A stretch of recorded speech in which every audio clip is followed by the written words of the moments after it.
Обладаната ни къща в Мейн. Преди около 6-7 месеца семейството ми се премести в къща в Мейн, построена през 1986 година. След като се преместихме, майка ми се сприятели с предишните собственици. Семейство, състоящо се от майка, баща и техния син. Всичко беше наред за известно време, но месец-два след нанасянето нещата започнаха да стават странни. За контекст, баща ми и по-големия ми брат отиват на работа около 18:30 и се връщат чак към 3:30-4 часа сутринта. Аз, майка ми и по-малката ми сестра сме сами вкъщи, докато те работят. Имаме мазе под всекидневната, което беше реновирано няколко месеца преди да се нанесем. То се състои от 2 стаи. На по-голямата ми сестра, която се изнесе преди няколко седмици, и на по-големия ми брат. Обикновено аз и майка ми си лягаме между 11:30 и 1 часа вечерта, а малката ми сестра си ляга няколко часа по-рано. И така аз и майка ми сме предимно сами в хола.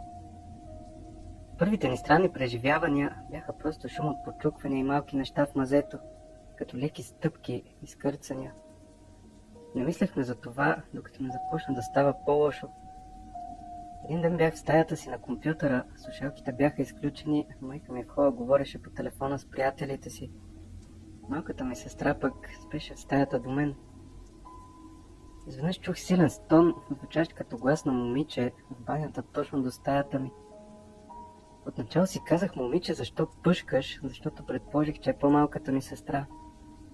Няколко минути по-късно майка ми влезе в стаята и ме попита дали и аз съм го чула. Казах да, а тя ми отвърна, че това не е малката ми сестра. Стомахът ми се сви. Майка ми го е чула зад себе си, докато е била в хола, а аз го чух сякаш идва от банята. В къщата нямаше животни, а приятелите на майка ми, с които говореше по телефона, също го чули. Заключихме вратите на спалните си тази нощ.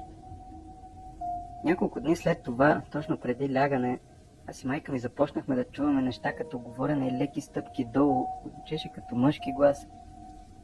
Звуците станаха толкова силни, че майка ми се обади на баща ми и брат ми и ги накара да се приберат по-рано, за да проверят къщата, страхувайки се, че в мазето ни може да има някого. За момент, докато чакахме в леглото, чух глас до прозореца. Помислих, че майка ми е в TikTok и звукът идва оттам. Но майка ми се обърна към мен и плашено ме попита дали и аз съм го чула.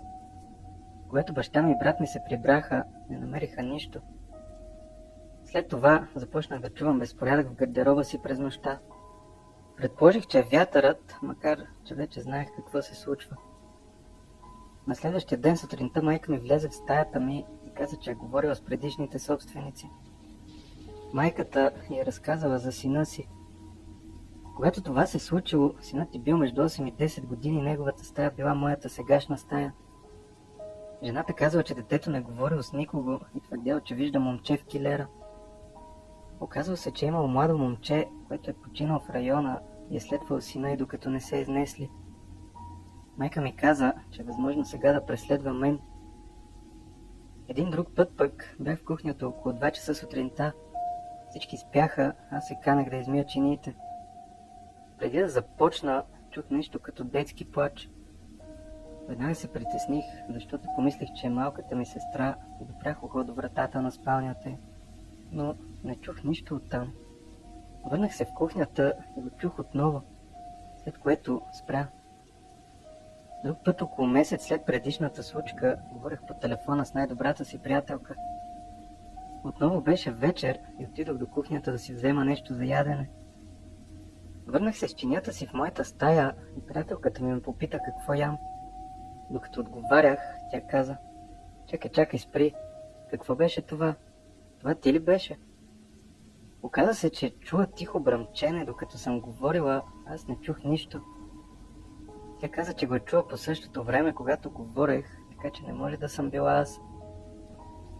А това пък беше последното ми преживяване, най-скорошното. Отидох долу, за да взема нещо от стаята на брат си в мазето, докато се качвах по стълбите. На последните няколко стъпала чух нещо като тананикане от момче за около 2 секунди. Влязох в хола, Погледнах майка ми, която беше на дивана, и казах, че я чух да си тананика, а тя объркано отрече. Попитахме малката ми сестра, но тя също отрече.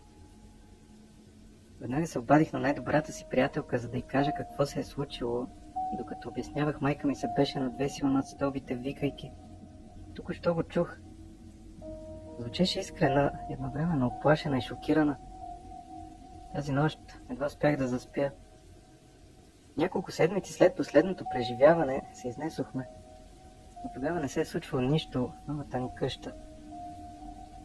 Винаги съм искала да изпитам нещо паранормално, но след месеци живот там съм благодарна, че свърши. Караше ни да се чувстваме оплашени и не в безопасност, особено след като баща ми и брат ми ги нямаше всяка вечер. А след като се прибираха, едва ни вярваха, когато им разказвахме какво ни се е случило.